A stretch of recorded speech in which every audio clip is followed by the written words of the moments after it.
what is the difference between unity and unit?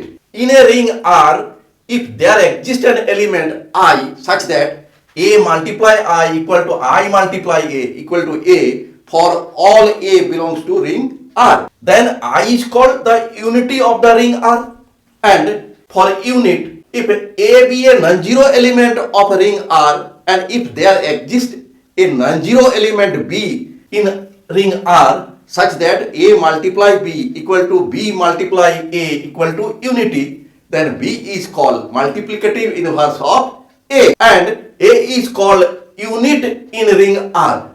If I is the unity, then I is a non-zero element, and multiplicative inverse of I is I itself. Therefore, I is a unit in ring R, but except I, no unit in the ring R is unity.